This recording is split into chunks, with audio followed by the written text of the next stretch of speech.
Hey, yo, Pro Wrestling Podcast listeners, welcome to the show where we don't sing it, we bring it. Help us out and click subscribe to show your support. While you're at it, if you're a YouTube user, make sure you enable notifications so they let you know every time a new episode of the Pro Wrestling Podcast goes up.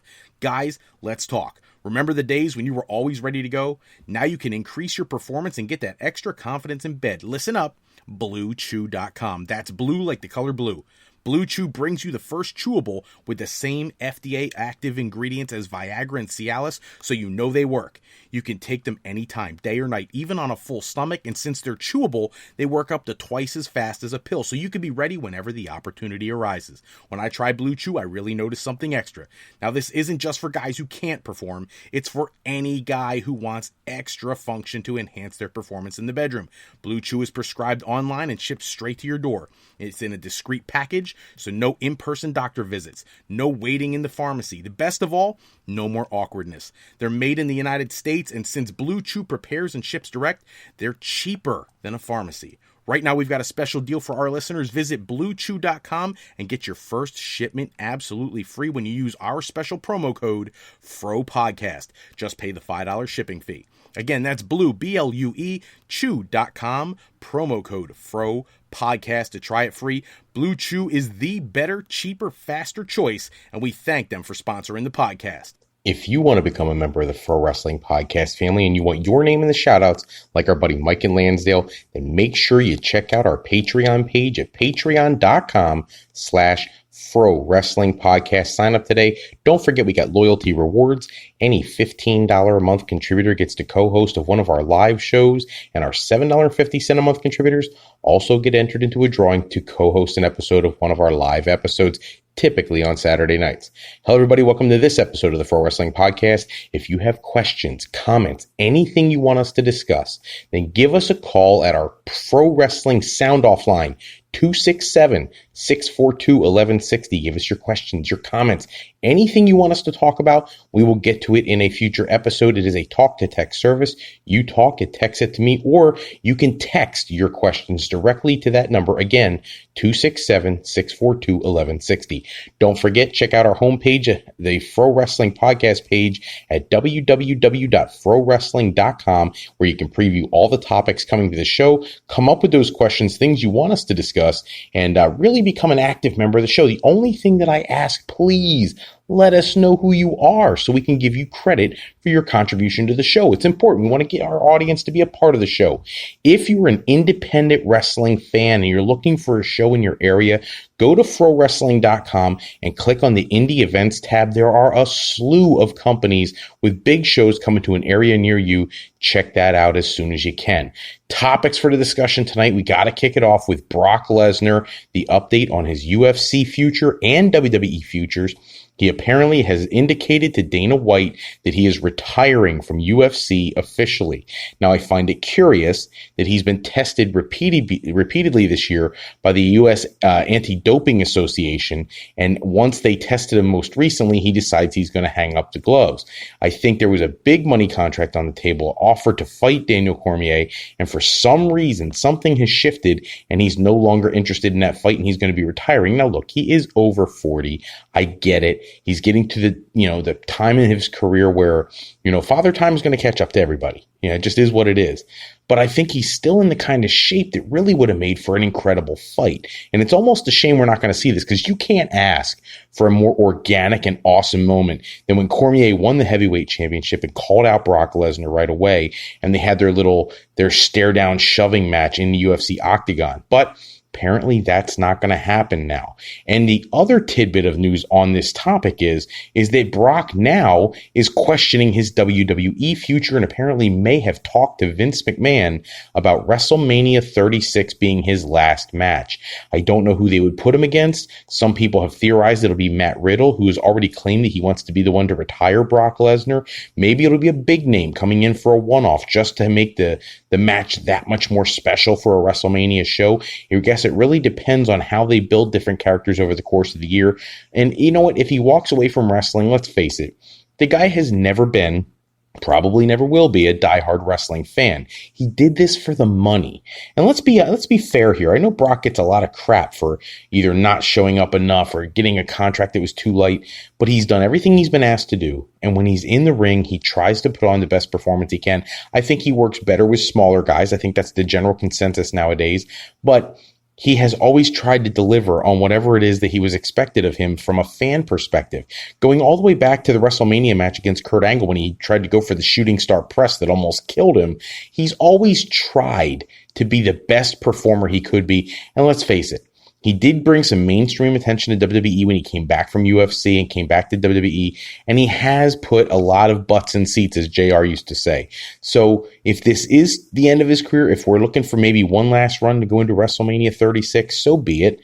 And I wish him all the luck in the future endeavors, kind of like WWE. However, if he leaves, it opens a door for some of the other full-time wrestlers to get in there and start getting some of those premium spots. And I think that's what WWE needs to work on anyways. The other big news of the day, Dean Ambrose, now going back to the name Jon Moxley, putting out a video on his Twitter feed that was incredible, so well done, clearly showing him busting through the walls, getting out of prison, and now on to the next stage of his career. Everybody assumes that he's headed to All Elite Wrestling. Why not? If they really are offering him $6 million a year, go for it. More power to him. He's paid his dues. He's done his time. He's done everything that's been asked of him. He worked out his contract. One of the more unique endings to a relationship, I think, ever in WWE history. And now he's ready to go do something else. And maybe it'll be with All Elite Wrestling. Maybe that'll help that show. I mean, it was already a stacked show to begin with, but maybe that'll put it over the edge. The word is that for their television debut in the fall, that they also want to do some kind of huge shock appearance, and that could possibly be CM Punk. Now, the really strange thing is, I think all of us expected they would make an overture to Punk at some point, but now apparently WWE, people within the company, have spoken to various media outlets and claim that they want Punk back. Now, I think that's about as far from happening as anything in the history of wrestling. I mean, that's over and above the Bret Hart, Vince McMahon issues from back at the Montreal Screwjob. But you know what? Money talks. And I know CM Punk is not a guy who's all about money, so maybe it won't work with him. But if they found the right contract with the right work schedule, the right program, there is a chance that they can make that happen if they really, really wanted to. If they backed up the Brinks trucks, Punk would be dumb not to take it. I know he's not about the money, but really, I know how much money he brags about, how much he did well with his money and put money away and things of that nature. But this could be a big opportunity for him. And for those who think that he's going to be at Double or Nothing, All Elite's first pay-per-view, he's booked for CFFC, the cage fighting promotion in mixed martial arts that he's doing commentary for, the same night. But it is not a huge flight or ride to get from one arena to the other. So in theory, he could appear for All Elite if it was at the end of the show, perhaps. We'll have to wait and see how that turns out. But if that doesn't happen, I would not be surprised to see WWE really trying to make something happen. WWE, another thing that came out today is whether or not they are already planning the downfall of Becky Lynch, that maybe they've already soured on her as the women's champion. Maybe they want to do something else. Maybe they don't think her character is as over as it was before. There's actually serious considerations about having Lacey Evans take the Raw Women's Championship from Becky Lynch at the Money in the Bank pay-per-view. After all that build-up and you finally get to a women's main event at WrestleMania, you're really going to take the belt off her the first time she defends it? I think that would be a terrible booking decision, but WWE's been known to do stranger things in the past, and maybe that's what they plan to do in this situation. We'll have to wait and see. Huge news coming out of WWE today. Goldberg has been announced as returning to WWE for their next Saudi Arabia show, as is The Undertaker and Brock Lesnar. That show, I don't know what kind of money they're throwing at talents, but it must be a lot for Goldberg to come back yet again, for Brock Lesnar to come back again, to go someplace as controversial as Saudi Arabia. All the big names, Roman Reigns will be there. He was a little apprehensive last time. We'll have to wait and see how this plays out. But the fact that you hear that Goldberg's coming back at all, I wonder what kind of program they'll put together for Goldberg if he's going to be an in-ring talent. And if he's not, what kind of match or what kind of appearance will he be for WWE? On the topic of the big, muscular, jacked up guys, congratulations, we said earlier in the week, to Brian Cage winning the Impact Wrestling World Championship at the Rebellion pay-per-view after the match being rushed to the hospital. Back issues, leg issues, got severely injured during the match. Now it sounds like he's going to be just fine, but he's been hurting. And now you have to wonder, how long is it going to take for him to be 100%? Because this feud they're setting up with Michael Elgin could be very, very interesting. They're two very different in-ring styles, despite the fact that their body type is very similar. And I actually think they may be able to put on a very compelling match. If you're not into Impact Wrestling right now because of the time slot that they're on, the channel they're on, get into them, because they have been putting out some of the most incredible matches in years. And they really are a legitimate alternative to WWE. On the topic of Impact Wrestling, they announced Impact Plus. I guess this is going away from the Global Wrestling Network and going with Impact Plus, which is their new streaming service. Thousands of hours of Impact Wrestling footage, all kinds of other knickknacks and doodads. Check out Impact Plus.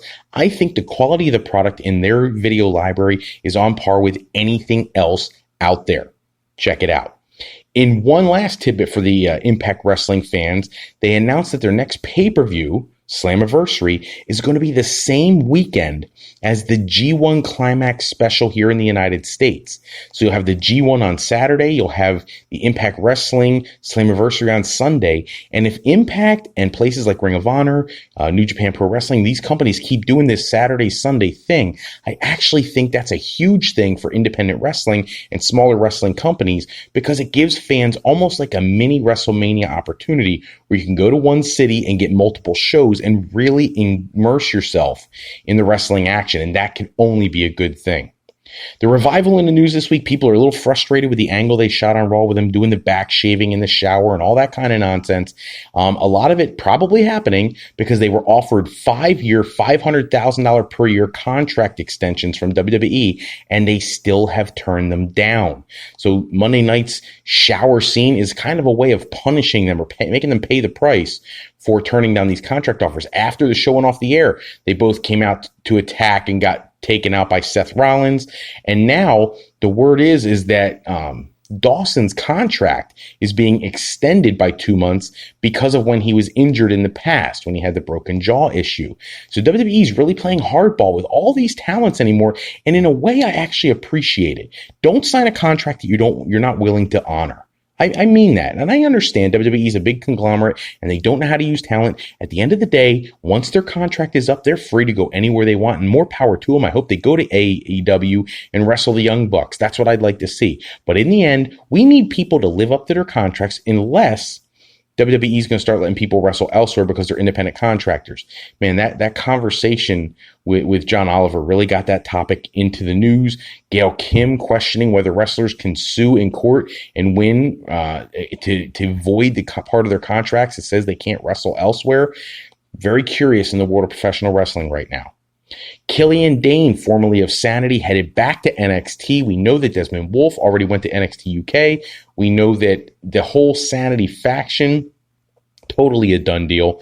And now I'm curious to see what they do with Killian Dain, because he's the one who made that incredible appearance at the Andre the Giant Battle Royal a couple years ago at WrestleMania. Did very well. I really thought they were going to push him, and now he's fallen off the radar completely. So hopefully they repackage him in NXT. Taping's going on tonight, and hopefully he gets something else to do of substance. Sting in the news this week. Sting talking about another opponent other than The Undertaker that he would love to come out of retirement for a match with, and that's Bray Wyatt.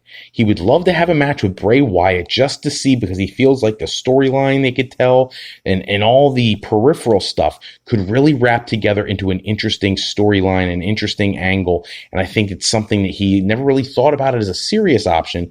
And now with this whole, Firefly Funhouse stuff, maybe that's passed him by. But it's great to hear Sting give such a prop to Bray Wyatt. Bray has done so much for WWE in a short period of time, despite not being pushed the way he should have been. And his character, in a lot of ways, has been so innovative that you get the attention of somebody like Sting and put that into his verbiage about dream matches. Very cool. The Lucha Brothers in the news, they are officially going to be AEW exclusives in North America, AAA exclusives in Mexico, and that means that they're not going to be on MLW, not going to be seeing them on Impact Wrestling. They finished up, dropped the tag titles there. You're not going to see them on all these other companies. Lucha Underground, you're going to see them in AEW only when they're in the United States, and you're going to see them in AAA when they're in Mexico. No more CMLL in Mexico or things of that nature. And this is important, because they are some of the best free agents in the world. And if they sign exclusively to AEW, you're bringing two of the absolute best talents in the world into their roster. I already counted them for Double or Nothing, but since they weren't exclusive, it made it kind of like a shade of gray, an area of gray as to whether or not you should count them as being a part of the roster and if they really were contributors to making that roster incredible. Well, apparently they are, and that's a beautiful thing. Lio Rush has been in the news for weeks now, talking about the heat he has backstage. Came out this week that not only does he have situations where he brings family members into the back, he refused to do some of the, shall we say, menial tasks that are expected from the younger talents when they're trying to make their name in the business. You go to another town, they handle the coolers and the water bottles and take care of the veteran wrestlers. And it's just kind of an unspoken rule with all the talent. Lio Rush took a very hardline stance. I'm a person just like you, and I'm not doing all that. Now, a lot of the veterans took that as a slap in the face. You're going against tradition, the back office politics of professional wrestling, time-honored tradition, and all that kind of nonsense. Lio Rush doesn't feel that way. He says, has he rubbed people the wrong way? Probably. And his tweets are very specific. He addresses every rumor that's out there, basically saying he sticks up for himself. He's outspoken, he's driven, and he's there to provide for his family. It sounds a lot like Shawn Michaels in 1995. But he doesn't have a Shawn Michaels name. Even Booker T came out in the news this week saying that he needed to chill and take advantage of the beautiful position he's in WWE right now and learn from these people and learn from the experience. Hopefully he does. For anybody who followed Lio Rush when he was on the independents, he is an incredible talent, but you got to be patient. There have been a lot of people waiting a lot longer than Lio Rush for a hot spot on the main roster. He needs to take a pill and relax a bit. Kurt Angle, new contract, 5-year deal. He announced all the details. His role right now is to help develop new young talent. He may be used on screen as maybe a manager or a mouthpiece of some sort. Various possibilities, but he's not an in-ring performer anymore. Now, I suppose if the opportunity arise and maybe say a Saudi Arabian situation comes up again, if they really want Kurt Angle, they could probably get him to do it. But it sounds like in-ring career definitely over, but that doesn't mean that you shut the door on seeing him on television in a different role going forward, at least for the next 5 years. And it's nice that he clarified that. There's a lot of talents that could benefit from the rub from Kurt Angle, and hopefully they find a productive way to use him. Lucha Underground in the news this week. Issues with Ring of Honor and the NWA coming out of the Crockett Cup show. They are very upset that they used Willie Mack on the show. He's a Lucha Underground talent, so now several other Lucha Underground stars are suing the company to get their freedom because Lucha Underground hasn't even announced another season, but they're tying people down to these contracts they signed. And it looks like, just like Ivelisse and other wrestlers who filed lawsuits before, King Cuerno and various others, maybe these other guys will get their releases as well, and then they can go elsewhere and forget all about that Lucha Underground experience, which kind of is a shame because Lucha Underground had a very innovative product. They just haven't cultivated it on their channel. And had they, who knows what their popularity would be over the long term. I just want to react to a couple other things real quick. One, by the way, just throwing this out there, The Rock, starring in Hobbs and Shaw, the spinoff of the Fast and the Furious series, going to make $20 million for that film. That's incredible. It just shows you how big The Rock is in Hollywood. Good for him. And the beautiful thing is he hasn't forgotten where he comes from. You know, I know he doesn't come back and do very much with WWE anymore, but when he does, it's always meaningful, and he doesn't forget that that's where it came from. He still connects with the fans, takes pictures, signs autographs, drops promos on the spot if he runs into a bunch of fans. Very cool and very humble for a guy who really, at this point in his career, doesn't really have to be. Thankfully, he's brought up the right way, and he still is thankful for all of his fans, and we appreciate him for that. Last topic of the night, Shane McMahon versus The Miz. Again, really? Why? Why are we stuck watching this feud even longer? Now, some people are theorizing that this is to set up an angle with Lashley, that Lashley becomes Vince McMahon's son from a adulterous affair and all this other nonsense. I saw that online today, and I hope that's not the case. I hope they're doing this just to have The Miz get one over on Shane because of the ridiculousness of their match at WrestleMania. But I really need this feud to be over. The Miz deserves a premium spot, and he doesn't have it. And the reason he doesn't have it is there's too many people at the top of the card. Well, you know what? He's waited probably the longest for a legit main event push. Give the guy a push. I don't need him to be Universal Champion, but I would like to see him pushed as a legitimate contender to that title. Now, I don't know if you want him to be a face or a heel. I couldn't care less. Just give the guy the spotlight. Bobby Lashley, incredible athlete. I have nothing against Bobby Lashley. I actually really like his work, but I really don't think he's prepared to be the main event. I would like to see him take on Brock Lesnar. That's the only match I'm interested in when it comes to Bobby Lashley. Otherwise, he's a roadblock in the path of Miz trying to make it to the top, and I hope they find a way to get that feud over with short and quick. That's all the time we have for this episode. Make sure you check back with us next episode. We'll run down the latest wrestling news and rumors. Special thanks as always out to bensound.com and purpleplanet.com. They produce all the music and sound effects we use in any of our shows. Today's podcast sponsored in part by Beazle Games. Bringing a new friend to family game night is easy with sketchy people. Showcase your artistic side in this game from Beazle Games by going to frowrestling.com and clicking the icon in the middle of the screen to pick up your copy today.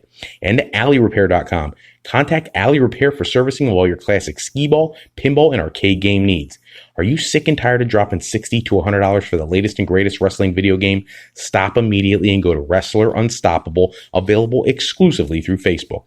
Create your wrestler, sign contracts, get involved in storylines, headline pay-per-views, even build your own corporation, all included in Wrestler Unstoppable, available now to all Facebook users, totally free.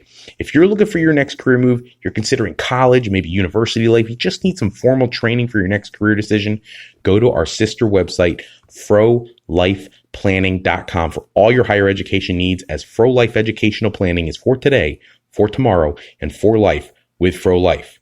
I'm Fred Froelich, better known as Mr. Fro. I want to thank you for taking a few moments with us tonight. And if you're looking for more wrestling news and rumors, go to www.tsj101sports.com for their articles on the world of wrestling. Check out my blog, In Fro's Corner, by going to frowrestling.com, clicking the link at the top of the page, and support indie wrestling. Click that indie events tab and check out a show coming near you. If you really want to show your support to the Fro Wrestling Podcast, if you love this show, check out the Fro Shop. That is where you can get all your apparel, where we don't sing it, we bring it.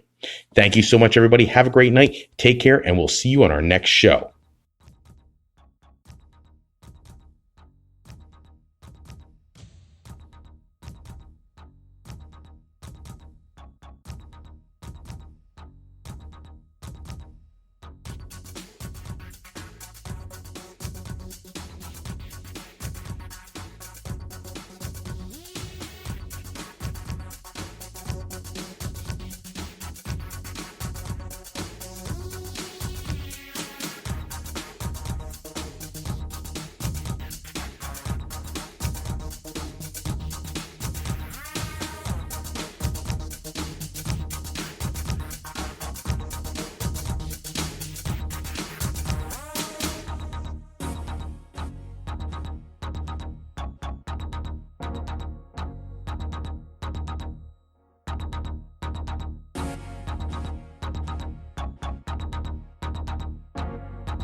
Thank you.